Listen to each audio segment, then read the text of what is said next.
For tonight, ayan may pinuntahan na naman kami na lugar na malatagaytay talaga, as in. Pero dito lang yan sa Arayat, Pampanga. Ginabi na nga kami dyan kasi hinintay muna namin mag-stop yung ulan dahil yung mga ibang kasama ko is nakamotor. Kailangan nga palang iwan yung mga sasakyan dyan sa baba tapos maglalakad tayo dyan pataas. Pero kung kaya nyo namang iakyat, go lang. Kaso sobrang tarik talaga, as in. Dito pa lang sobrang sakit na ng paa ko. Lalong-lalo na ayan si Daddy, buhat-buhat niya pa si Jairen. Ayan pa yung mga lalakarin, and meron nga pala ditong bayad na environmental fee, which is 50 pesos lang naman. And nagulat ako kasi meron pa palang 240 steps paakyat. Akala ko yun na yun. But no, there's more. Nandito pa lang ako pero pagod na ako. And yan nakipalit si Daddy sa akin. Kaso parang nakaka 10 steps pa lang ako dyan, gusto ko na makipagpalit ulit. Kasi halos 18 kilos na si Jairen. And here we are! Sobrang ganda. Sobrang worth it talaga. As in, ang ganda sa taas. For sure, mas maganda to kapag maliwanag. Kasi tingnan nyo, ngayon pa lang, ang ganda-ganda na. Then, nagpahinga muna saglit dito si Daddy.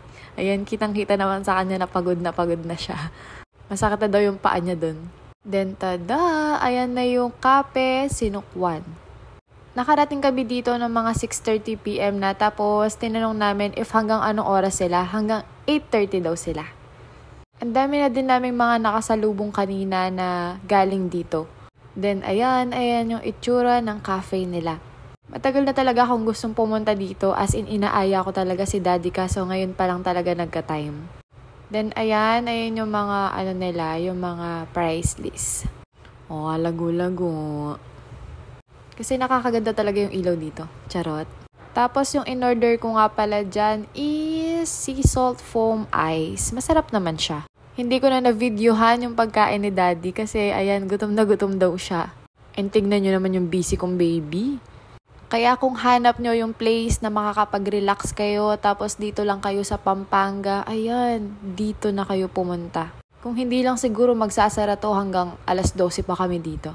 Charot. Ang sarap makipagkwentuhan kapag ganito yung view mo, as in. Kasama nga pala namin, ayan yung mga pinsan ko. Kapag nandito kayo, kahit saang sulok, ang gandang magpicture. Hello! Cute. Oh, tingin mami, tingin. Ren.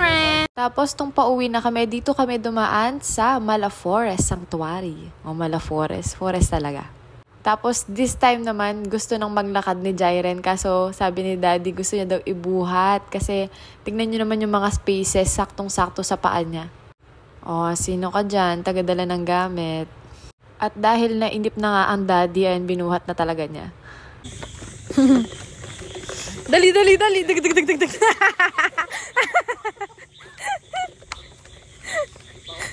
Tingin ko next time pupunta kami dito na medyo maaga. Oh, go!